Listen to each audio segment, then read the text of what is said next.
ये dual starter काम कैसे करता है, क्या होता है, इसका पावर डायग्राम कैसे बनाते हैं, कंट्रोल डायग्राम कैसे बनाते हैं, स्टेप बाय स्टेप हम सारा सीखेंगे। इसलिए आप वीडियो को एंड तक देखिए, कहीं पे भी इस वीडियो को स्किप मत कीजिए। और एक बात दोस्तों, अगर आप फर्स्ट टाइम हमारे चैनल को विजिट कर रहे हो तो सब्सक्राइब करना मत भूलिए। और यहाँ पे एक बेल आइकन का बटन है, उसको भी दबाइए ताकि नए वीडियोस की नोटिफिकेशन आपको सबसे पहले मिले। दोस्तों, ड्यूल का मतलब होता है डायरेक्ट ऑनलाइन। इस स्टार्टर में हम मोटर को डायरेक्टली लाइन वोल्टेज के साथ कनेक्ट करते हैं। जनरली आपने पढ़ा होगा, स्टार्टर का यूज हम करते हैं स्टार्टिंग करंट को रिड्यूस करने के लिए। बस ड्यूल स्टार्टर में हम ऐसे कोई मेथड यूज नहीं करते जिससे कि स्टार्टिंग करंट कम हो, इसलिए इसको बोला जाता है direct online starter. Generally starter का यूज होता है 5 HP तक के मोटर्स के लिए। इस स्टार्टर को क्यों यूज करना है, इसके 3 मेन फंक्शन होते हैं। इस स्टार्टर के जरिए आप मोटर को रिमोटली ऑन ऑफ कर सकते हो। दूसरा और बहुत ही इंपॉर्टेंट फंक्शन होता है, ये मोटर को ओवरलोड और शॉर्ट सर्किट से प्रोटेक्शन प्रोवाइड करता है। तीसरा होता है नो वोल्ट प्रोटेक्शन। अब एज्यूम कर लिए कि आपकी मोटर रनिंग कंडीशन में है और पावर फेल हो जाती है और थोड़ी देर के बाद पावर वापस चली आती है। पावर वापस आने के बाद ये मोटर को ऑटोमेटिकली रिस्टार्ट नहीं होने देता है। यही होता है नो वोल्ट प्रोटेक्शन। जनरली दोस्तों 2 टाइप्स के डायग्राम होते हैं। पहला होता है पावर डायग्राम, दूसरा होता है कंट्रोल डायग्राम। पावर डायग्राम आपको ये बताता है कि मोटर का कनेक्शन सोर्स से लेकर मोटर के टर्मिनल तक कैसे पहुंचा है। कंट्रोल डायग्राम आपको ये बताता है कि पर्टिकुलर स्टार्टर काम कैसे करता है, ऑन ऑफ फंक्शन कैसे काम करता है, प्रोटेक्शन फंक्शंस कैसे काम करते हैं। ड्यूल स्टार्टर के पावर डायग्राम में 3 मेन कंपोनेंट होते हैं। पहला कंपोनेंट आता है एमसीबी। एमसीबी का मतलब होता है miniature circuit breaker. MCB motor को शॉर्ट सर्किट से प्रोटेक्शन प्रोवाइड करता है। आप साइड में इसका स्टैंडर्ड सिंबल भी देख सकते हो। एमसीबी के बाद आता है कॉन्टैक्टर। कॉन्टैक्टर का मेन काम होता है मोटर को ऑन और ऑफ करना। पावर कॉन्टैक्टर में 3 मेन कॉन्टैक्ट्स होते हैं। आप यहाँ पे देख सकते हो L1, L2, L3 इसके पावर कॉन्टैक्ट्स हैं। और उसके बाजू में एक छोटा सा कॉन्टैक्ट है 13 और 14 नंबर का, उसको बोलते हैं ऑक्सिलरी कॉन्टैक्ट। ऑक्सिलरी कॉन्टैक्ट की current carrying capacity power contact से कम होती है और इसका यूज होता है कंट्रोल सर्किट में। आगे हम जब कंट्रोल सर्किट देखेंगे तब मैं आपको डिटेल में एक्सप्लेन करूंगा।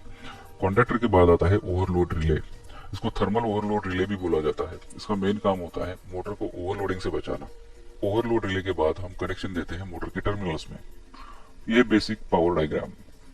दोस्तों, इस तरह का स्टार्टर भी आपने देखा होगा। जनरली एल&टी कंपनी इसको मैन्युफैक्चर करती है। हमने भी यहाँ पे सीक्वेंस देखा है, पहला एमसीबी आता है, उसके बाद कॉन्टैक्टर आता है, उसके बाद ओवरलोड रिले आता है। जनरली इस टाइप के स्टार्टर में ऊपर ओवरलोड रिले आता है, उसके बाद कॉन्टैक्ट आता है।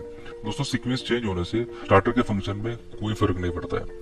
इस बात को आप ध्यान में रखिए, पहले ओवरलोड रिले आए या कॉन्टैक्टर आए, इससे कुछ फर्क नहीं पड़ता है, उसका फंक्शन वही रहता है। दोस्तों, अब देखते हैं हम इसका कंट्रोल डायग्राम कैसे बनाते हैं। कंट्रोल डायग्राम बनाने से पहले आपको कुछ बेसिक सिंबल्स के बारे में पता होना बहुत जरूरी है। पहला है normally open contact. Normally open का मतलब होता है अभी हमने पुश बटन को प्रेस नहीं किया है, ये प्रेस करने से पहले की कंडीशन है। प्रेस करने के बाद ये कॉन्टैक्ट ओपन से क्लोज हो जाएगा, इसलिए उसको बोलते हैं नॉर्मली ओपन कॉन्टैक्ट। इसके बाद आता है नॉर्मली क्लोज कॉन्टैक्ट। जनरली हम स्टॉप पुश बटन के लिए नॉर्मली क्लोज कॉन्टैक्ट यूज करते हैं। यहाँ पे आप नीचे रेड कलर का पुश बटन देख रहे हैं, इसको जब हम प्रेस करेंगे तब ये कॉन्टैक्ट एनसी से एनओ हो जाएगा, मतलब अभी क्लोज है तो ये ओपन हो जाएगा। इसके बाद आता है थर्मल ओवरलोड रिले का सिंबल। देखिए, 3 टाइप के सिंबल है, इसमें से कोई भी सिंबल सर्किट में यूज किया जा सकता है, तो आप कंफ्यूज मत होना कि ये सिंबल कौन सा है। इसके बाद आता है एमसीबी का। एमसीबी देखिए, 2 टाइप के सिंबल होते हैं, इसमें से कोई भी सिंबल हम सर्किट के लिए यूज कर सकते हैं। अब देखते हैं इसका कंट्रोल वायरिंग कैसे बनाना है। कंट्रोल सर्किट में पहला कंपोनेंट आता है एमसीबी। फेज से एक वायर निकलता है, उसको हम देते हैं एमसीबी में। यहाँ पे एमसीबी की जगह पे फ्यूज भी यूज करते हैं। एमसीबी के बाद आता है ओवरलोड रिले का एनसी कॉन्टैक्ट। इस ओवरलोड रिले का 95 और 96 नंबर कॉन्टैक्ट एनसी है। एमसीबी से जो वायर निकलेगा वो जाएगा 95 नंबर टर्मिनल पे, वो 96 नंबर टर्मिनल से वायर निकल के वो आगे जाएगा स्टॉप पुश बटन के एनसी में। यहाँ पे हमने स्टॉप पुश बटन का एनसी एलिमेंट यूज किया हुआ है। स्टॉप पुश बटन के बाद आगे वायर जाएगा स्टार्ट पुश बटन के एनओ में। स्टार्ट पुश बटन के बाद हम सप्लाई देते हैं कॉन्टैक्टर के कॉइल को। यहाँ पे आप देख सकते हो कॉन्टैक्टर के कॉइल में 2 टर्मिनल्स होते हैं, A1 और A2।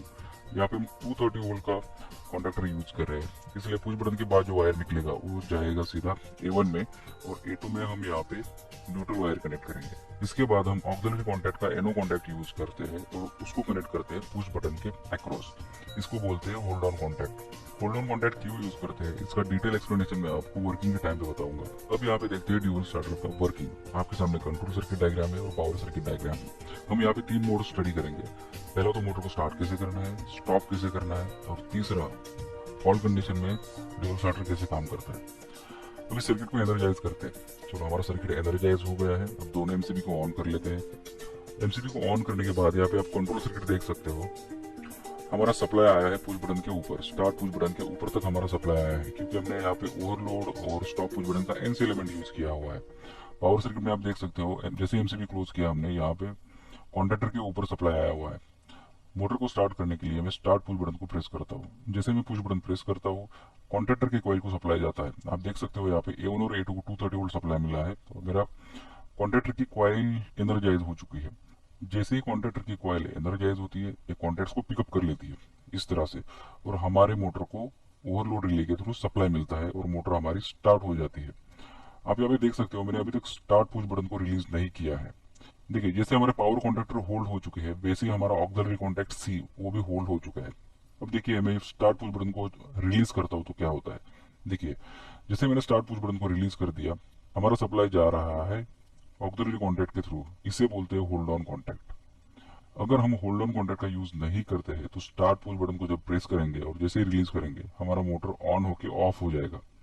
इसीलिए हमको मोटर को कंटिन्यूसली ऑन रखने के लिए हमको होल्ड ऑन कॉन्टेक्ट की जरूरत होती है। इसलिए हम उसी कॉन्टेक्ट का एक ऑक्सिलरी कॉन्टेक्ट यूज करके स्टार्ट पुश बटन के अक्रॉस उसका कनेक्शन करते हैं। आई होप आपको ये होल्ड ऑन कॉन्टेक्ट का कंसेप्ट समझ में आया होगा। अब देखते हैं मोटर को स्टॉप कैसे करना है। मोटर को स्टॉप करने के लिए जैसे स्टॉप पुश बटन को हम प्रेस करते हैं, कॉन्टेक्टर के कॉइल का सप्लाई कट ऑफ होता है और कॉन्टेक्टर रिलीज होता है और वो मोटर हमारी बंद होती है। आई होप ये वर्किंग आपको समझ में आया होगा। ड्यूल स्टार्टर को स्टार्ट कैसे करते हैं, स्टॉप कैसे करते हैं। अब देखते हैं ओवरलोड कंडीशन में ये स्टार्टर काम कैसे करता है। एज्यूम करते हैं हमारी मोटर रनिंग कंडीशन में है, और ये भी एज्यूम कर लेते हैं कि मोटर पे ओवरलोड कंडीशन हुई है। इसकी वजह से क्या होगा, मोटर एक्सेसिव करंट ड्रॉ करने लगेगी। हमारा जो ओवरलोड रिले है वो क्या करेगा, एक्सेसिव करंट की वजह से ओवरलोड का जो हमने कॉन्टैक्ट यूज किया है, एनसी कॉन्टैक्ट, उसको एक्टिवेट करेगा और वहां पे सर्किट ओपन करेगा। जैसे ही ओवरलोड का एनसी ऑपरेट होता है, हमारे कॉन्टैक्टर कॉइल का सप्लाई कट ऑफ होता है और कॉन्टैक्टर बंद होता है और मोटर का सप्लाई कट ऑफ होता है। इस तरह हमारी मोटर जलने से बच जाती है। अब इसको रिसेट करने के लिए आपको मैनुअली यहाँ पे प्रेस करना होता है। उसके बाद आप फिर से इस सर्किट को स्टार्ट कर सकते हैं, बट उससे पहले आपको देखना पड़ेगा कि मोटर ओवरलोड क्यों हुई थी। दोस्तों, thank you for watching this video. I hope ये वीडियो आपको पसंद आया होगा और आपके सारे कंसेप्ट क्लियर हुए होंगे। अगर ड्यूल स्टार्ट के बारे में आपको कोई डाउट्स है तो आप कमेंट बॉक्स में हमको जरूर बताइए। हम आपके सारे डाउट्स सॉल्व करने की कोशिश करेंगे। वीडियो पसंद आए तो लाइक जरूर कीजिए और अपने दोस्तों के साथ शेयर कीजिए। और आपने अभी तक सब्सक्राइब नहीं किया है तो लाल बटन दबा के सब्सक्राइब कीजिए।